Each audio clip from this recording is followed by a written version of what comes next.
Hello, friends. This is John Wesley, and welcome to another installment of the Pen Made Mightier by the Sword from my show, A Sense of Shelf podcast, the Sense of Shelf podcast. I swear I know my own show. And this series, The Pen Made Mightier by the Sword, is about authors and how their war experiences or experiences in global conflict influence their works. And in this episode, we are shooting fish in a barrel. Today we are talking about Ian Fleming, the creator, author of the spy protagonist James Bond 007.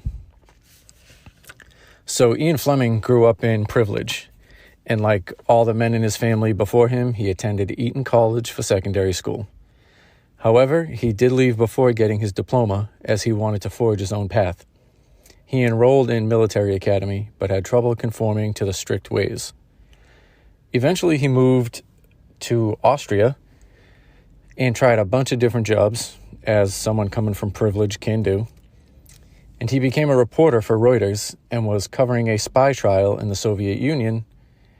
And it's pretty clear that this was where the fire was started. He then briefly worked as a banker, all the while maintaining contacts he made with British intelligence while he was with Reuters.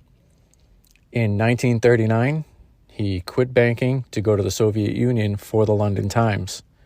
It is believed that this trip was a front for a British intelligence mission. In May 1939, the Director of Naval Intelligence recruited Fleming to be his personal assistant. He rose in rank fairly quickly. He didn't have intelligence training or naval experience, but his experiences as a journalist and his people skills were very useful. The director, Rear Admiral John Godfrey, would use Fleming and his charm as a liaison with MI6 and other departments. This allowed Fleming access to almost all of Britain's intelligence services. In 1939, a document regarding conducting operations against the Germans was distributed under Godfrey's name, but it is widely believed to have been written by Fleming, as it was similar to his ideas and style.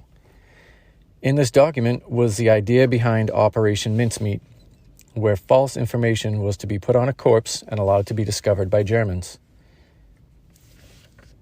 This was the initial idea, which was refined years later to a corpse dressed as a Royal Marine officer, conveniently floating ashore in quote-unquote neutral but fascist-leaning, quote-unquote neutral, end quote, but fascist-leaning Spain.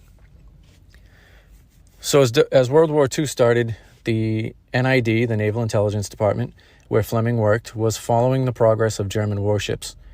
One of Fleming's co-workers was Austrian pilot Sidney Cotton. Cotton had successfully mounted cameras to the wings of his plane in order to photograph German fleets.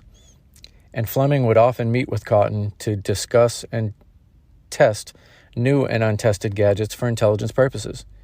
If you're familiar with James Bond at all, Cotton was most likely the inspiration for the character Q. While doing some research, Fleming read documents about British code-breaking about the British code-breaking German code during World War I. Sorry about that. Germany was communicating with Mexico about unrestricted submarine warfare against the U.S. And they had also said that if Mexico had helped out a little against the U.S. and Germany had won the war, Germany would try to return New Mexico, Arizona, and a portion of Texas back to them. The number used by the Germans for these exchanges was, drum roll please. I don't know why I'm pausing. I don't think I can add a drum roll here. 0070.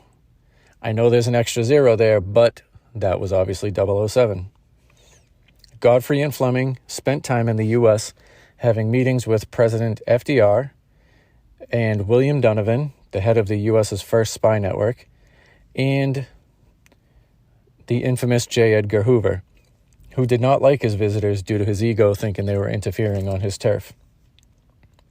In 1941, Fleming traveled to Gibraltar to see Donovan. Here he discussed, another drumroll please, Operation Goldeneye. I'm sure that title is familiar to anybody familiar with James Bond or familiar with Nintendo 64. This operation was never actually used, though. Fleming also trained at the SOE, the Special Operations Executive, secret base in Canada, titled Camp X. Here, men doing undercover ops were trained in guerrilla warfare.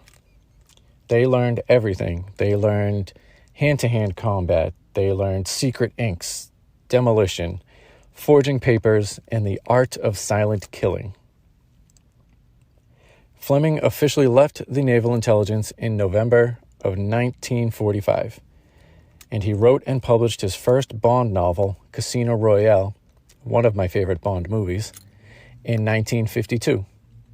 The book instantaneously became a hit.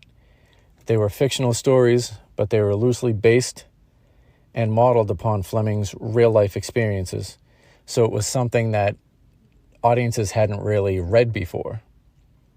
And he also wrote them how he would like to, in the style of a book he would like to read, full of detail and action and espionage. So, kind of shows, stay true to your passions and good things can happen. So that was the brief little history of Ian Fleming and how his work and experiences during war influenced his writing. He's one of the easiest examples. Some of these will be a little more difficult. I don't know what order I'll be releasing these in, but so far I've got information on, I already know Hemingway's out.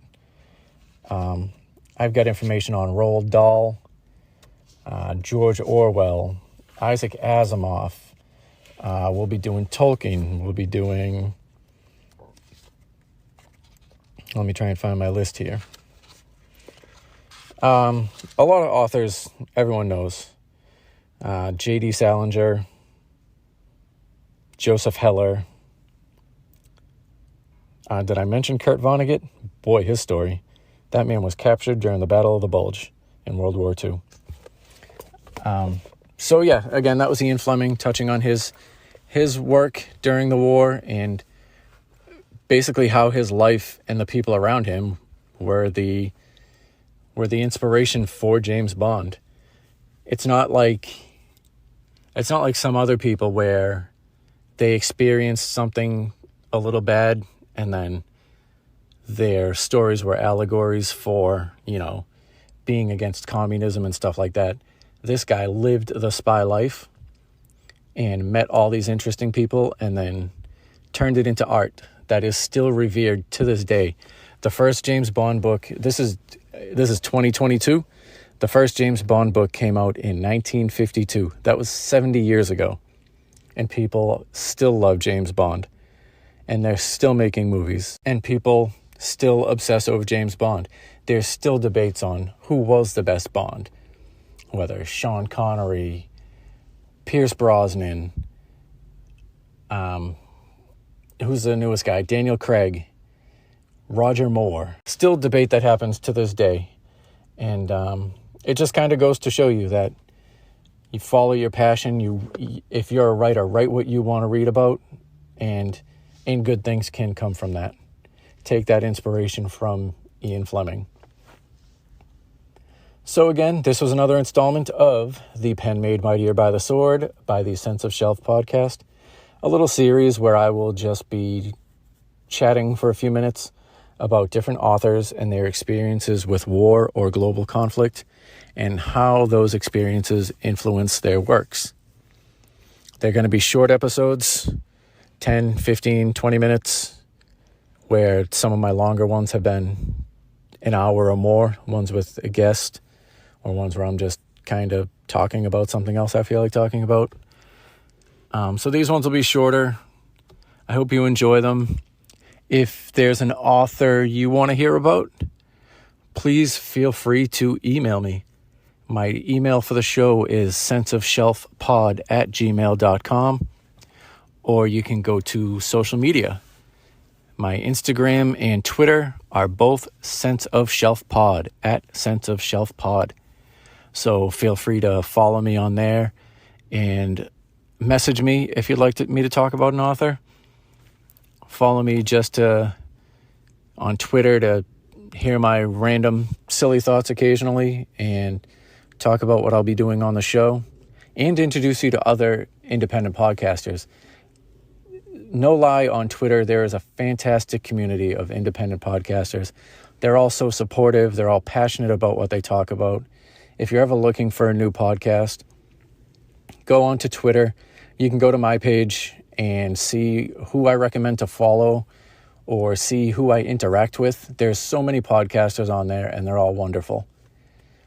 So do those things.